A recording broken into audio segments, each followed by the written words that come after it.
Welcome back, dear listeners, to the Strange History Podcast, where myths strut in like they own the place and history just rolls its eyes. Today, we're talking about Achilles. Yes, that Achilles, the hero whose heel is more famous than his spear. But before he became the most feared warrior at Troy, he was just a boy with a prophecy, a complicated family, and one very stressed out mother. The wedding that broke the world. We start at a wedding. Peleus, a mortal king, and Thetis, a goddess of the sea. It should have been a fairy tale, except the gods are terrible wedding guests. Eris, the goddess of discord, was not invited. Rookie mistake. She crashed the party with a golden apple labeled for the fairest. Hera, Athena, and Aphrodite fought over it. This fruit fight set in motion the Trojan War. Imagine Mean Girls, but with divine powers. And yes, Achilles hadn't even been born yet, but destiny was already sharpening its spear. The baby dunk and the heel problem. When Achilles was born, Thetis was determined to make him immortal. She dipped him into the River Styx, holding him by the heel. One heel left unwashed, one Achilles doomed. Some versions say she also tried burning the mortal bits off him in the fire while smearing him with ambrosia until her husband walked in and ruined the process. Honestly, Greek myths make CPS look like amateurs. Either way, the heel stayed human, and that heel will come back with a vengeance. This episode is sponsored by Styx Spa and Resort. Want that immortal glow? Take a dip today. Disclaimer: we are not responsible for missed spots, heel-related vulnerabilities, or arrows guided by angry gods. Achilles goes to camp. Chiron's hero school. Achilles was handed off to Chiron, the centaur, half horse, half hero maker. Under Chiron, Achilles mastered everything: archery, healing, spear throwing, lyre playing, and probably horse stable cleaning, part of the tuition package. This wasn't just training, it was grooming the boy to become destiny's golden child. Skyros. Achilles in drag. But fate? Always tricky. When the Trojan War broke out, Thetis panicked. She disguised Achilles as a girl and hid him on the island of Skyros. Achilles, renamed Pyrrha, mingled among the king's daughters in dresses and jewelry. Enter Odysseus.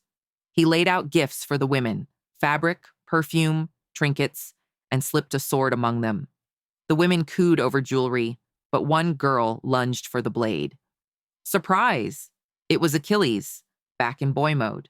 Disguise over. War awaited. Brought to you by Greek Disguises, Incorporated. Need to hide your son from prophecy? Try our patented Oops All Dresses collection. Just don't leave weapons lying around. To Troy. With Odysseus's trick, Achilles' fate was sealed. He would go to Troy, where songs of glory and doom awaited. Once at Troy, Achilles became the Greeks' MVP. But then Agamemnon, commander of the Greeks, insulted him by stealing his prize, Briseis. Achilles raged and quit fighting. He sulked in his tent, strumming his lyre and glaring at the ocean. The Greeks were losing, but Achilles refused to lift a finger. Today's episode is brought to you by Sulks. Because sometimes the best way to win a war is to sit out dramatically and make everyone else suffer. Patroclus and the breaking point. Then came Patroclus, Achilles' closest companion, perhaps lover. Desperate, he wore Achilles' armor and led the Greeks. But Hector killed him. Achilles was consumed with grief. He snapped. His wrath was so terrifying that the Iliad itself is basically subtitled Achilles' Bad Mood. He slaughtered Trojans, hunted down Hector, and killed him in a duel so legendary it still echoes. Then he tied Hector's body to his chariot and dragged it around Troy. Even the gods muttered, "Okay, too far." The heel and the arrow. But destiny never forgets. Paris, guided by Apollo, shot an arrow straight into Achilles' one weak spot, his heel. The mighty fell. The Greeks won the war, but their greatest warrior lay dead, undone by a spot no bigger than a coin. The ghost of Achilles. Even in death, Achilles wasn't finished. His ghost appeared to Odysseus during the underworld journey. When Odysseus praised his glory, Achilles replied, "I'd rather be a living servant than a dead hero." Chilling words from the man who chose short glory over long obscurity. This tragic ending is sponsored by heel guard sandals. Don't let one tiny weak spot ruin your day. Heel guard, battle tested, God approved.